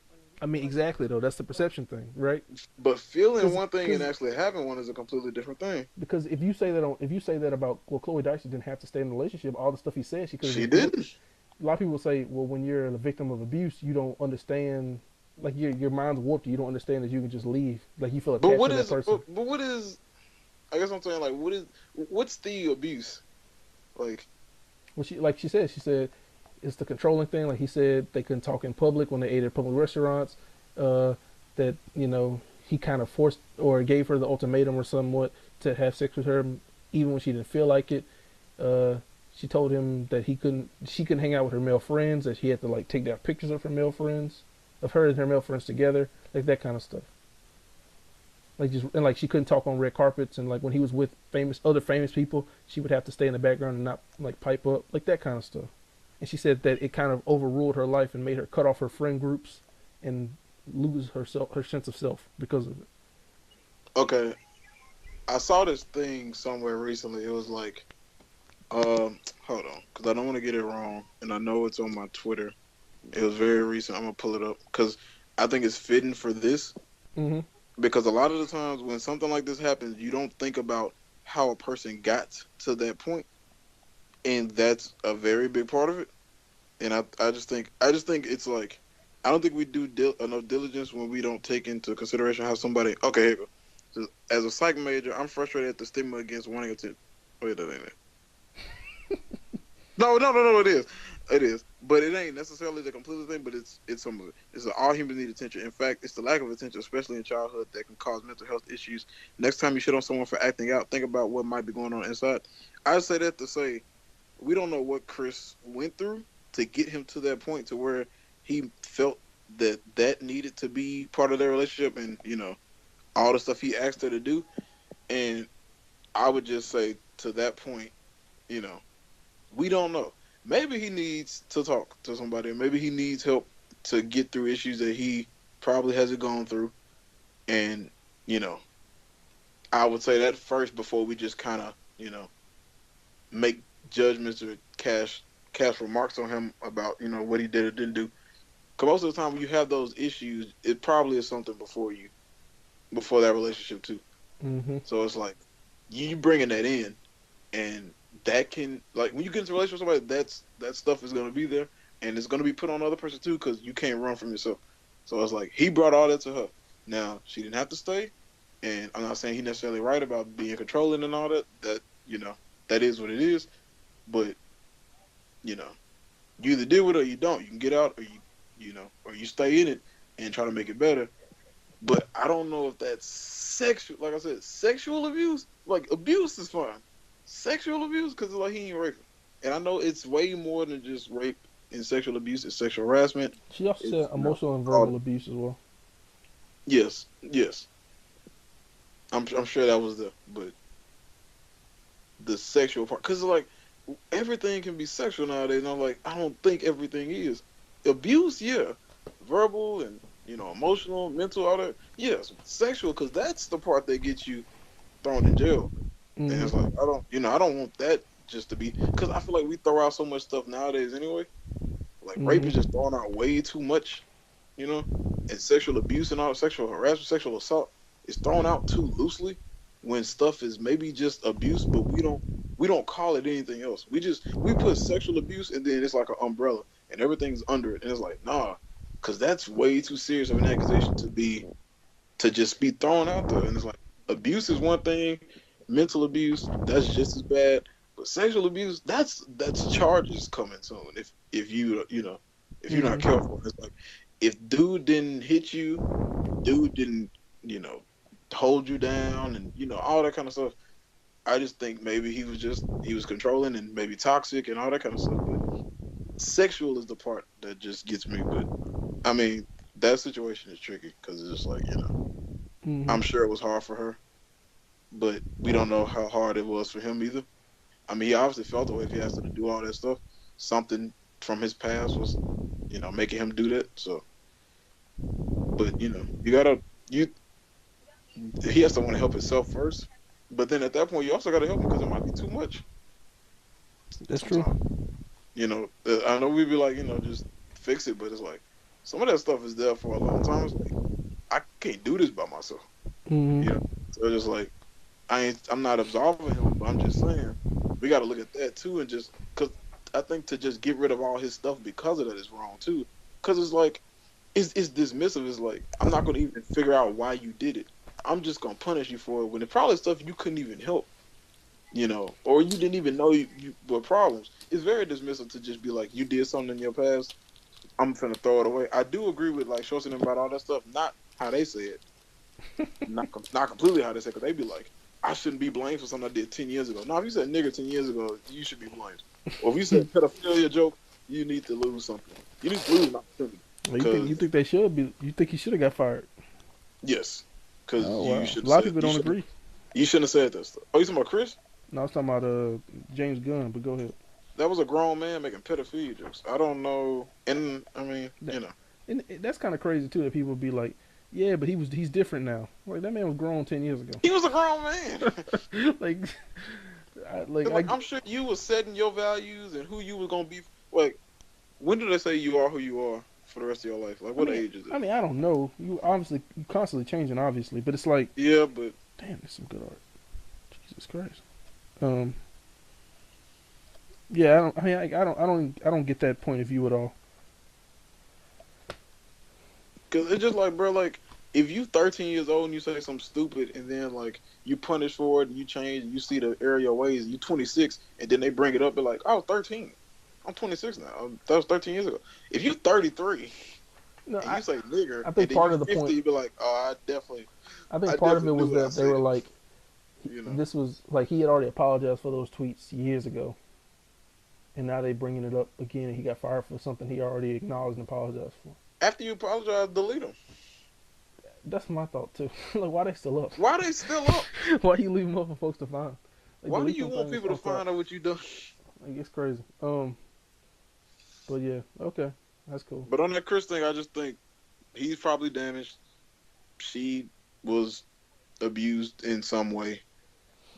Um, they not together anymore. It's probably for the best. But if they were still gonna be together, it's probably because they worked out their issues and they really cared about each other enough to try. Hmm. So I just don't know if he should lose stuff over that because that just sounds like relationships where a person is probably insecure, has issues, and the other person, kind of has to take a fall for it, and that's not right. But Hmm. you know, that's more or less like a that can be healed. But like if a dude beating you, something he might be gone. But if a dude, kind of says, you know, sometimes harsh things or stuff like that's like he might be damaged, or he might just be a shitty person. You got to find out. That's true. I feel It's you on like, that. All right, you wanna? did that answer your question? Yeah, I mean, there's no answer to it, but yeah, okay, that's good. Do you wanna just talk about your stand up stuff? Ah, yes.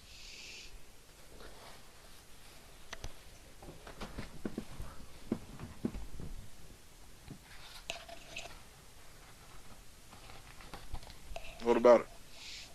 I don't know. You got jokes. I mean, so let's hear some. I don't know if that's gonna work, but cause it's like I'm be reading them to you.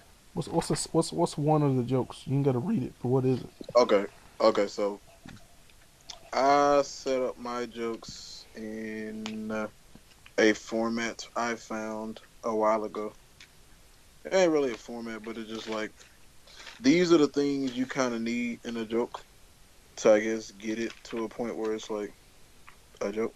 So you need a premise, punchline tags, counterpoint, emphasis, misdirection. You know, like that's what the best ones use, I guess. Louis C.K. does a lot of those. Mm-hmm. Everybody has a premise. So like, I recently just started like doing like I'd write the premise and the punchline, and then I'd like not do the middle.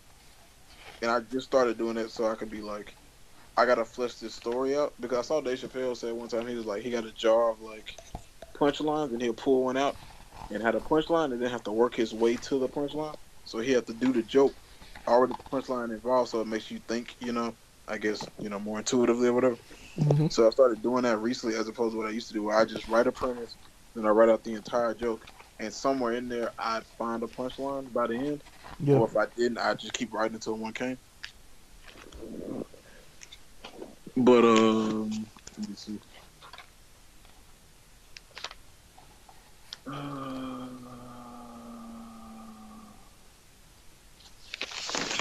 I do have a that 70 show joke that I wrote like a while ago. Mm-hmm. The premise was basically my premises be long and my punchlines. I'd be like weren't worrying about that. 'Cause I know like I don't know if they should be shorter, but basically the setup was like too much has happened for black and white people to truly get along. I can't read my shit. I can't read it. I don't know what this is. From the history to the present, hell to our families, I can't read this shit. Too many differences. Too much happened on one side that didn't happen to the other, and vice versa. And if you don't believe me, you can look at my family and how I was raised, and compare it to the fictional family from the hit show, that 70 show, The Foremans, and that was the. And then I would just go into like the differences. I mean the comparisons and contrasts basically of that show. 'Cause I was watching it one day and I was like, that ain't like I don't know nothing about that, so I just wrote that out. But I can't read it either, so that's all right. Do you scribble wrong? Like, what do you mean you can't read it? I be writing so fast, and it is scribble. So Well, what's another setup and stuff?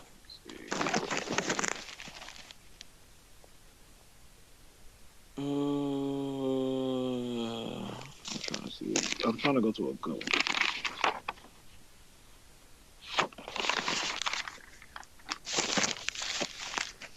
Oh yeah, I got one. It was like my biggest adversary right now in the world. Biggest adversary in the world right now are these free thinkers. Free thinkers. We're free.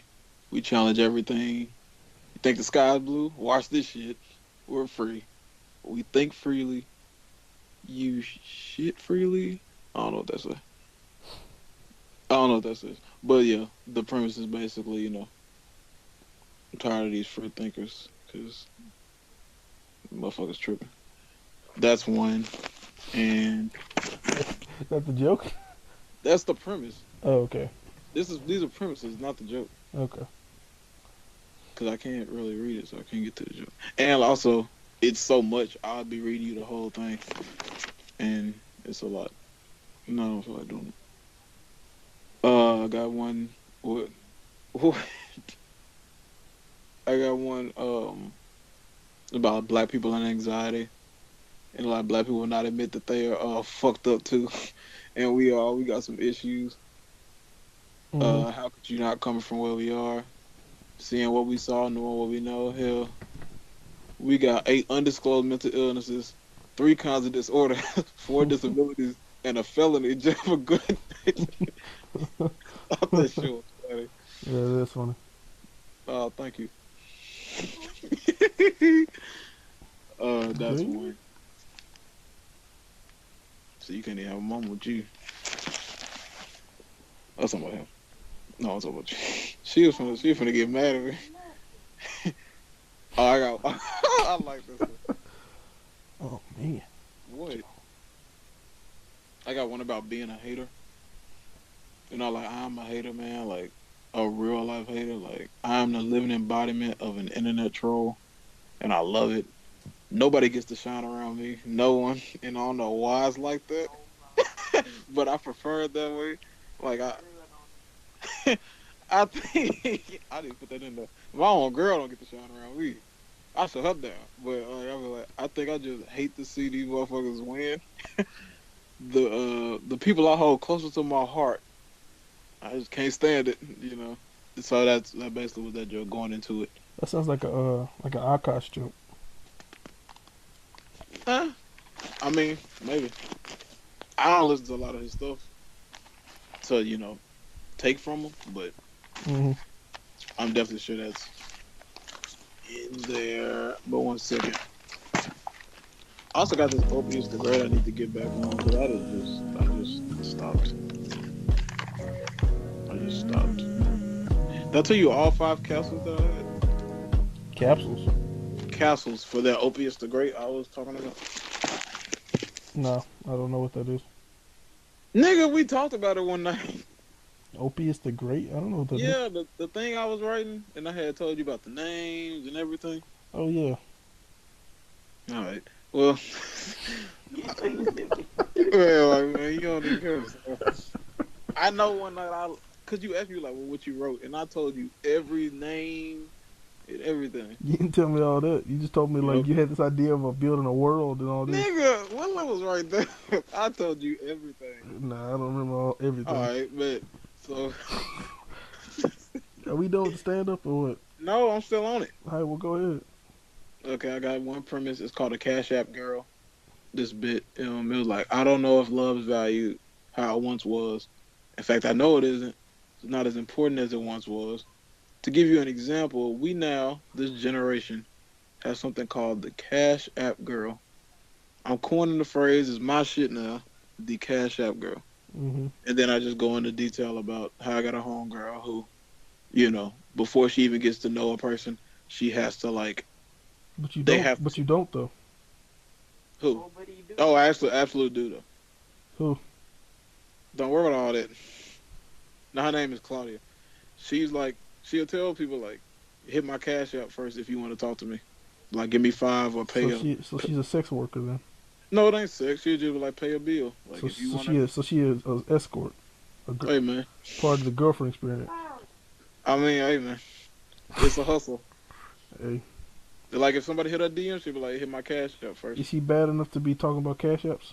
I ain't getting into all that because No. I got a girlfriend and I'm not. I Jasmine don't said speak on other no. people. I don't speak. I'll let Javin tell you for it. You like Claudia. She like you I too. like Claudia, but she ain't that bad. Okay, so y'all disrespectful to women in I ain't 2018. disrespecting her. I'm talking about I talk to the girl as a person. I ain't even on physical. Conversation was not stimulating enough that I felt like I needed to make a deposit. She's saying she need to get her Granted, talk I up. wasn't trying to holler at her. All right, that's the difference. You a woman also. She don't like women. But I'm just saying that was free conversation and good kid. You see what she is. Hmm. I got one called Change. It's very broad. She pursued me for a friendship. I was just living my life. Damn. Well, So that was her trying to draw somebody in. she knew about me. We were cool. Then she figured out I was with you, and so she was like, I gotta meet her. Right, but this is her trying to get to know. Like, this is effort. If that was effort, that's what they supposed to be paying for. Lumber. I'm sure the conversation would have been better if she got 500 cash up. I was just saying, how much better is your conversation really gonna get with $5? And then how many dudes like really in your DMs like that? You say what you want to say. You said she hit, and she ain't got no I dudes ain't in her saying she DM. would hit. That is your word. That's you. Cause you I saying think Claudia is pretty. she ain't I got it said like that. I said she ain't bad enough. Bad encompasses a lot. That's looks and personality. It's a shame your own girl misogynistic. It's just wild in these streets, I ain't man. never said I was I misogynistic. tell you, I man. know I should have been born a dude. I don't want you saying that either. Cause you doing I a lot. might wake up and want a dick one day, Nick. You know She gonna hit you with that Laverne Cox, boy. Who? She gonna be like, stay with me though. Who? right. We done. I said I eat your box, but you can't I take my asked her dick. if I wanted to sex change one day and I changed, would she stay with me? I mean, girls are almost gay anyway, so Okay. This man said they almost Y'all gay listen, anyway. y'all be the ones girls be this close. Girls be this close to 20, going gay if y'all 20 don't find a man. dudes up in the room Who is that? playing video I don't like games. being with one dude in the room. You saw I hated Willie. He got too close. I started sneezing. But look, Slapping I on don't even each know what that other, but means. y'all I going never on. did that either. I never liked that. I never wanted that. So Okay, well, you feel you I, got something to tell me, Josh, or whatever your name for the be, you do better than Josh. I might want a dick one day. and you gonna want You a new supposed to person one day love too. me too. You you might not get it. You might not get a new For person. better or for worse. That's worse than worse. That's too much. And We gonna end it that they day. say he signed up for a woman. Yeah, I signed up for a woman. Oh, you signed up for me. No, I didn't. You did. I signed up for Jasmine the female, not Jasmine the. I'm finna say something. And they about to You say got me something talking offensive. reckless in here. Go ahead. Nope, that ain't me. But look, and I got one called a Highlands Plantation. This is a newer one. Hey, let's see this one. I got these two because I got the Gay Corner and the Highlands Plantation. And these are the These two all that I did sound the premise. problematic. These two The I did gay the corner? premise. The Gay Corner. That's from our conversation last week with Blake. Yeah, I didn't make it a joke though. I did. He said I didn't make it a joke. But so the Highlands is the I got the premise and the punchline. I don't know. Okay. I think my new house used to be a plantation. Bastard. Yeah. Cause what? Sorry, I'm listening. Fuck you. Not you. Go ahead. I think who you talking to? Not you. She said yes, you were. Look, I ain't saying none of that yet. You did. She said he tell you to. He said your shit whack. That's what she said. Now you would have heard me if I said all of that. Nate, just go ahead with the joke. She said I think my new house used to be a plantation. Cause what did that say? I can't see this. That's why he said faster. Be Yo, a bro, plantation. yo, you want to transcribe that and get back to me? No, transcribe. You gonna No, it said I don't know what that word is. Is that you know how I know? That's That's Somehow what I know y'all. it's called a Holland plantation. Very on the nose, huh? And then the punch, I do the whole joke and I said it, da da da. And the punchline will be long story short. If it ever gets bad enough, and oh, so I got set up. So the joke would be about the Holland plantation and how I got the backyard and it's so big and wide, so it makes me think about slavery and da da da. At some point, I would get to the point where I'd be like, it's I could see why when you got that much for da da da. So then I get to the punchline, I'd be like, long story short, if it ever gets bad enough and this comedy don't work, nigga, you think prison is the modern day slavery? Not quite. So that would be like the end of the joke after I set it up and told everything. I want to add something to that. I don't get it. That I'm not. I don't. You're supposed to enlighten me, not shut me down like that. I just said it. I said I started off. I said I think my new house that I'm in used to be a plantation. I think I No, think I think you should twist it. I think it should be. I look at my backyard and it's like I think have me thinking about buying some slaves, and then I realize, oh yeah, that ain't cool no more. And then I I think don't want about to say that ain't cool no more. and no, and then you be like, then I think about what if I just started a private prison and then go in it from there. So you think the punchline should be changed or the setup, the premise, or what? Well, I'm not sure how. I mean, the punchline would change because of the premise change, but I think the change needs to be like the point is you think about slavery and then you equate it to okay, so you think about slavery and you're like, oh yeah, I can't have slaves, so how can I have slaves now? And then you like maybe I should just make a prison, and then you go into why you think a prison would be a viable option on your plantation. Or you could set it up to be like I'm gonna build a prison, but just in my prison, they happen to pick cotton and wear bags over their bodies, and they stay outside all day and sing spirituals. That's part of the prison. Like you basically say, I started a That shit prison. ain't even funny no more. But, That is a dark. no, no. Right. But listen to what I'm saying. It's the sequence of events to get there. So think about it like this. You say, I look outside my window. I mean, I don't know how you set it up, but you say, I look outside my window and I think about slavery all this Look out long. my window. Not verbatim, but you get what I'm saying. And then I think like, and then I'm like, oh yeah, people don't fuck with slaves no more. And so I think about maybe I should just start a prison. And then I decide, you know what I'd love to have in my prison is like the labor. I like them to pick cotton, and you just basically lay it out all the way. And then at the end, you're like, oh shit, I just created a plantation. Like the revelation to yourself is like, my prison is actually a plantation. Does that make sense? Or that makes sense. Or I could be like, long story short, if it gets bad enough, this comedy don't work, nigga, you think? No, I wasn't saying the same thing over. They said, look, Like I it get what works. you're saying, but I like my joke. I wasn't finna. No, I was really finna change something. Trying to finish the That was same the funniest joke. thing, bro. I You're wasn't finna like, pitch yo, the Ian, you same. cool, bro? But like, I was about to leave, change something. leave the I was jokes gonna add like to the comics. I was gonna be like, you think prison is? I probably took that part out. But like, this comedy don't work, nigga. White people finna pick my cross or something. I was gonna change it up, but I wasn't finna say the same thing again. Unless I just thought it was funny, then I mean, nah, then that's on you. What are you trying But to I say? see what you're saying though. The premise don't have to be so on the nose. Is that what Uh, you're saying? yeah, not even that. What I told you about some new Like Dr. Pepper think officer. about the punchline being it's a plantation. So like, let's say you talk about like, I want to start a resort for black people and where they can get back to their roots. And then you just talk about like, yeah, they'll come here, they'll stay outside, live in shacks, maybe drink some tea or something. And then they'll pick some cotton, they'll sew their own clothes, they'll be in the sun all day getting exercise. And then they're like, oh shit, did I just describe a plantation? And then that's the joke, right? Yes, I see what you're saying. Mm-hmm. That made me want to change the gay corner premise then,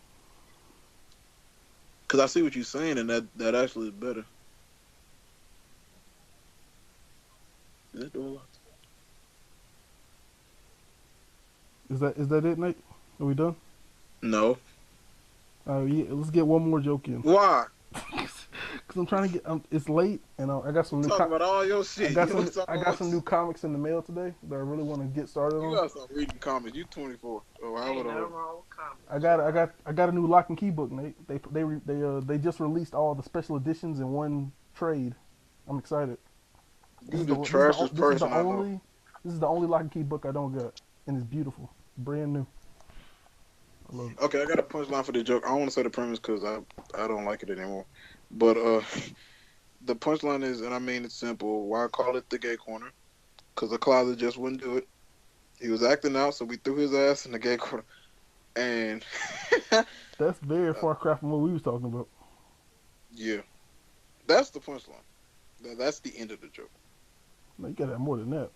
I would explain. Well, nigga, I would explain the whole joke. Then that would be the end. A punchline is not that long. They should have a punchline like, and I kicked her in the pussy. But the entire joke leading up to it will have other jokes in it. So by the time you get to the punchline, that's the last big, laugh. That's what a punchline is. Yeah, I know what a punchline is, bro. Oh, you don't seem like it. Don't be mad because you mad at me. No, you trying to ruin my act. What the fuck is he doing? Hey, but yeah, is that it? That was the punchline. Yeah. I mean, what do you want me to do with that? Fuck you. I'm asking, like, what? What the fuck is going on? Oh man. Huh? Yeah, that's it. I mean, like, you told me that, but like, you didn't tell me what the jokes in between the punchline was. That's because I don't have it. So what are we talking about? You asked for me to read my stand-up to you. You thought you had something. I got a bunch of jokes in that I've written out, but I'm not going to read the whole thing to you because it's going to be it's going to be out of context.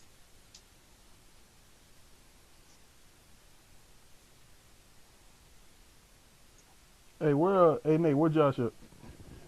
Upstairs. I thought he said Nate. You over there check. Okay. Hey, we got to do Josh's corner before we go, or Josh's segment. Trigger warning with Josh. Trigger warning? Yeah, that's what it's called. That's his segment. He be here saying nigger. Okay, stop. If you say that, I'm gonna cut it off right then. I'm finna go get him. I mean, you can just take it up there. I don't really care. Nah, I can't take it up there.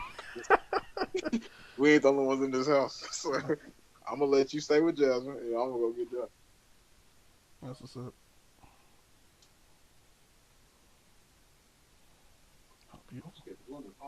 I need you to take that thing off your head. Why?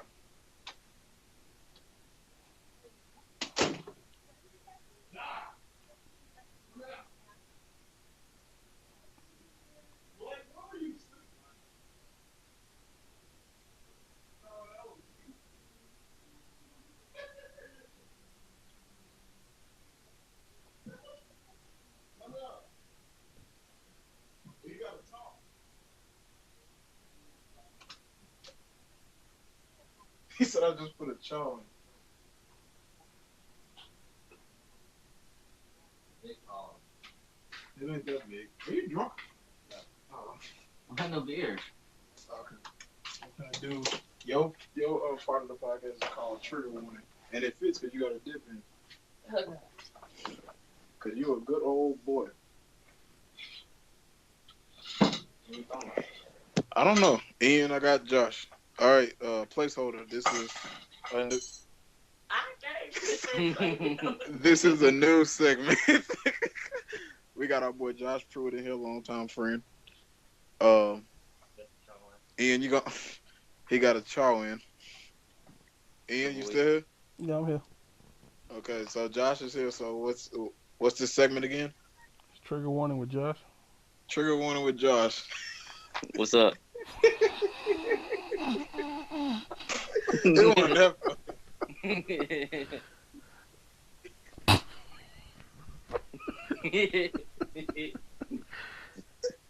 We got a segment for the boys. He said, "What's up? A segment for the boys." And Hold on. Give me a second. Oh, we gotta get a Jasmine segment too. You know what we talking about? Relationship talk. Man, fuck you. Therapy. Let's go. No. Let's do it. No. You hear that, Ian? Yeah, My segment is relationship talk. I heard that. No, you didn't. We gonna hold him to it. You can't hold me to none if I don't be here. So, Fine. All right, Josh. What's up, though? I just want to get your take on like why you think the standards of beauty are what they are. Why ain't like overweight, buck teeth, one-eye females considered beautiful? he I finna- mean, he finna like, snap. I'm not saying they're not. I'm just saying, like there's nothing wrong. Like, Trigger warning. someone might get triggered. I mean, all women are beautiful, but like at the same time, you need to take care of your health. At the same time, like, you know what I'm saying? Yeah, I got you. Like, Buck teeth is dangerous. no. I'm talking about like, No, there ain't nothing wrong with buck teeth. he said buck teeth big. Wait, that's What else you Ian. said? That's Ugly Ian. as Well, fuck. I was just saying like traditionally things people find unattractive. Typically. Cause people shallow. People like, I don't know. It's just like the Instagram discover page, like that stuff like that. Like that's what people, they see all these fitness models and stuff, and like they see like this specific thing like Instagram and GQ and stuff like put out. Hmm. So that's why people like a certain things like considered beautiful. So that's why that is. But like when it comes to overweight, like there ain't nothing wrong with that because there's like genetic things. But at the same time, you need to take care of yourself. Hmm. Well, You the gotta hell take you care gotta of call, yourself, you know you what I'm saying? You gotta say flagrant shit. Be on here talking about bitches ugly as fuck. But this is the trigger warning. You gotta Hey, get hey, dirty on them. hey, whatever Josh feels the need to say is what he needs to say. Honestly. We don't need the PC bull. We get that with Ian. I need you to come in here and say, "Hey, these bitches ugly as fuck." That's what I need. I mean, you to say. they some ugly bitches out here, and they ain't taking care of themselves. I just please say what you want. You can say what you want. I'll just Ian, any more questions? No, that's it, man. We should have got you in sooner. We had 2 hours already, but I appreciate the commentary, Josh. we're gonna get you back on for a real like 20-minute, 30-minute segment at some point. Yeah. He's like, man, why y'all call me down for this bullshit? That's Ian. And dropping the female one on me too, Right. right off the bat. I thought you were gonna talk about something else. He said females. I'm just asking a question. I'm just say, get braces and eat better. That's gonna be a tag on the episode. It's gonna be in the description. Get braces and eat better. That's our tag. We're gonna get t-shirts and that shit. This just this the beginning of the trigger warning. We'll get it down in the future. We also got the gay corner coming back with Blake. Y'all remember him? Okay. We got Jasmine who be talking in and out sometimes. We're gonna get a real segment with her too. You don't show that. We're gonna call that some, I don't know yet. We're gonna figure that out. We also gonna get Lindsay in it. Y'all know Lindsay. I don't know what they do, but they will. I'm just And gonna get Lindsay to download Skype and just three-way that. and that fuck nigga Willie, we gonna get him on for Yeah, he helped me with a trigger one. we can, yeah. I feel like Willie definitely. I feel like really we're gonna do more trigger warning than Josh will though. No, we got trigger warning with Josh, and then we got ramblings with Willie. Cause he be rambling. Yeah. And we got soul food with Jasmine because she's like soulful and old. So you know that's like we can't have no Willie segments though, because Willie ain't gonna be on the show all the time. that's good. Okay. You know, a little guest star. What's Lindsay's gonna be? Afro Sheen? Lindsay ain't gonna be on the show all the time. She ain't gonna have no segment. She's gonna be a guest. That's it. She's gonna be a guest. Gotcha. Yeah. Anyway, all right, that's it. All right, y'all. We thank our guests, Josh and Jasmine. I'd just like to say also here on the placeholder, we do not condone the abuse or subjugation or mistreatment of women. Stop being a cuck. I'm just saying we talked a lot about stuff like that. I don't want nobody misconstrued. What's happening? You remember they called you Littlefoot back in the day, bro? I remember they called me that. That's bullying. That's abuse, bro. That's bullying, bro. That's abuse. They called me a Littlefoot. Land before time. Well, look. We gonna go. Placeholder. We thank y'all for listening. All right. Man. All 10 of y'all. Thank you. We growing and we filled it up. That's what we do at Placeholder. Yep. All right, brother. All right.